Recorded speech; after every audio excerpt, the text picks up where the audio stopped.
খুলনার new market সংলগ্ন Baitunnur shopping সেন্টারে অগ্নিকাণ্ডের ঘটনা ঘটেছে। সোমবার রাত 11:10 দিকে মার্কেটের একটি মোবাইল ফোনের দোকান থেকে আগুনের সূত্রপাত হয়। এখন ওই দোকান থেকে হয়তো মোবাইল চার্জে ছিল বা আপনার কারেন্টের ছিল, ওইখান থেকে মানে বাস্ট হয়েছে।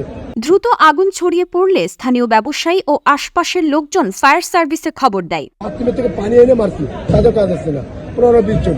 তারপরে আমরা 99-এ ফোন দিচ্ছি। খবর পেয়ে ফায়ার সার্ভিসের 6টি ইউনিট ঘটনাস্থলে পৌঁছে প্রায় 40 মিনিটের চেষ্টায় অগ্নিকাণ্ড নিয়ন্ত্রণে আনেন। ফায়ার সার্ভিস জানিয়েছে, বাইতুন্নুর শপিং সেন্টারের নিচের তলার যা মোবাইল মার্কেটের আগুন, এই আগুনটা 23:10 আগুন ছিল। আগুনের সংবাদ পেয়ে সাথে সাথে আমরা বয়রা ফায়ার স্টেশন থেকে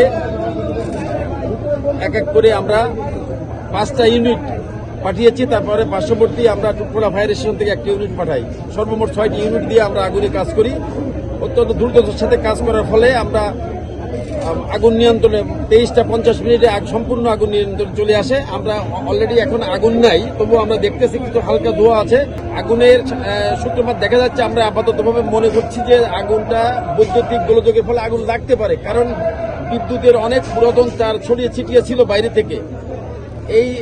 এই কারণে আমরা মনে করছি হয়তো বিদ্যুতের তার থেকে আগুন লাগতে পারে। আপাতত কোনো হতাহতের কোনো চিহ্ন পাইনি। এমন প্রাথমিকভাবে আগুন নির্বাপিত হয়ে গেছে। আপাতত 10 থেকে 12টা দোকান, মোবাইলের দোকান ক্ষতিগ্রস্ত হয়েছে মনে হয়। তো আমরা সম্পূর্ণ আগুন নির্বাপিত হয়ে যাবে, 10-15 মিনিটের ভিতরেই মনে হয় কাজ হয়ে যাবে। আমরা একটু চেক আপ করে একটি বিষয় আমরা সম্পূর্ণ ক্ষয়ক্ষতি জানাতে পারবো।